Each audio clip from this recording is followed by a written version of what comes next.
दोस्तों क्या होता है जानते हैं, बहुत लोगों के पास ना अचानक सा इनकम टैक्स ऑफिस से नोटिस आ जाता है और वो लोग बहुत घबरा जाता है जो क्या कुछ करूं ना करूं, मैं क्या कुछ गलती क्या कर दिया, मेरा क्या जेल हो गया, हो जाएगा, क्या कुछ हो जाएगा, तो परेशानी में आ जाता है। तो ये वीडियो उन लोगों के लिए है। दोस्तों मेरा नाम है संजय, मेरा यूट्यूब चैनल में आपका स्वागत है। दोस्तों देखिए, कुछ कुछ जानकारी ना लेके रखिए। हम लोग के पास क्या होता है जानते हैं, प्रॉपर जानकारी नहीं रहता है और जब गलती हो जाता है या कोई मुसीबत में पड़ जाता है तब इधर उधर भागना शुरुआत कर देते हैं। दोस्तों देखिए, इनकम टैक्स का नोटिस कब आता है? देखिए, अगर आप साल में 10 लाख के ऊपर आप कोई भी ट्रांजैक्शन कर रहे हैं, मतलब कैश ट्रांजैक्शन कर रहे हैं, तो आपके पास इनकम टैक्स का नोटिस आ सकता है। या आप बैंक में गया, आप 1 लाख के ऊपर आप कोई, आपका क्रेडिट कार्ड है, कोई भी बिल है, उसका कैश आप पेमेंट कर रहे हैं, तो उसमें भी आपका इनकम टैक्स का नोटिस आ सकता है। या आपका कोई जमीन है, जायदाद है, आप खरीद रहे हैं या बिक रहे हैं, 30 लाख के ऊपर है, तो अगर उसमें कैश पैसा आप यूज कर रहे हैं तो उसमें भी आपका नोटिस आ सकता है। अभी देखिए, इससे बचने का क्या तरीका है? बचने का एक ही तरीका है, अगर आपके पास प्रॉपर जानकारी है, प्रॉपर प्रूफ है, सब कुछ है, तो आप जवाब दे दीजिए, तो आपके साथ कुछ भी नहीं होगा। मान लीजिए आपको कोई गिफ्ट के थ्रू आपको मिल रहा है कोई भी पैसा, हाँ, तो आप तो जानकारी दे सकते हैं, जब मुझे भाई ये गिफ्ट के थ्रू मिल रहा है ना, या आपने कुछ इनकम किया है उसके थ्रू आपने ये पैसा जमा किया, तो अगर आप प्रूफ दिखा देंगे। देखिए, इनकम टैक्स का नोटिस क्या होता है? इनकम टैक्स का नोटिस ये नहीं है, ऐसा नहीं है आपको पकड़ के लेके चला जाएगा और जेल के अंदर घुसा देगा, ऐसा नहीं है। इनकम टैक्स का नोटिस आता है आपसे जवाब लेने के लिए।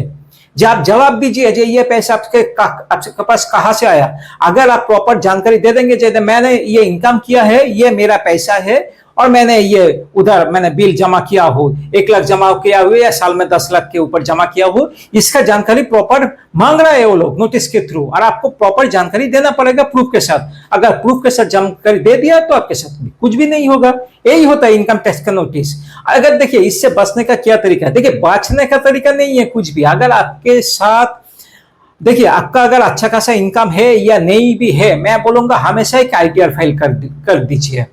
आईटीआर फाइल होने से क्या होता है जानते हैं? देखिए, बैंक में कोई भी कैश फ्लो होता है, लेन देन होता है, अच्छा खासा लेन देन करते हैं, आपका अकाउंट के थ्रू कीजिए या आपका कैश पेमेंट के थ्रू कीजिए, हमेशा याद रखिएगा ऑटोमेटिक जेनरेट हो जाता है आपका जो भी ट्रांजेक्शन हो रहा है इनकम जो और एजेंसी है उन लोगों के पास। तो इसलिए हमेशा बोलूंगा, देखिए, बचने का रास्ता मत खोजिए, हमेशा याद रखिए, प्रॉपर जानकारी दीजिए।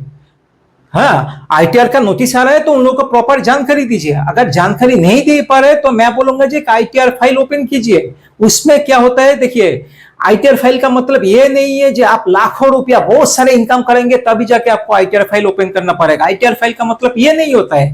आप आईटीआर फाइल करके आप जानकारी दे रहे, मेरा साल में इतना इनकम है, तो उसी हिसाब से अगर ट्रांजेक्शन भी करेंगे तो आपके पास कोई भी नोटिस नहीं आएगा। हाँ, अगर आप बहुत सारा पैसा इनकम करें तब जाके आपको टैक्स फाइल करना पड़ेगा, पैसा देना पड़ेगा, वो तो अलग झंझट का बात है, वो सब छोड़ दीजिए। लेकिन आप नॉर्मल आदमी हैं तब भी आप मैं बोलूंगा आईटीआर फाइल ओपन कर लीजिए। तो उससे क्या होगा जानते, ये छोटा मोटा जो भी आपके हिसाब से अगर छोटा मोटा जो भी है, आप जो ये 1 लाख रुपया कैश ट्रांजैक्शन कर रहे हैं या कोई क्रेडिट कार्ड का बिल का पैसा जमा कर रहे हैं, तो उसी हिसाब से आपके पास जल्दी से आपका नोटिस नहीं आएगा, क्योंकि आपने आईटीआर फाइल जमा करके आपका तो हर साल जानकारी दे रहे हैं आपका कितना इनकम है, कितना खर्चा है, क्या कुछ है, तो उसी हिसाब से देखा जाएगा, आपके पास नोटिस नहीं आएगा। लेकिन अगर आप कुछ गलत करेंगे, कुछ भी जानकारी अगर छुपाने का कोशिश करेंगे, तब जाके आपके पास आईटीआर का नोटिस आ सकता है, सॉरी, इनकम टैक्स ऑफिस से नोटिस आ सकता है।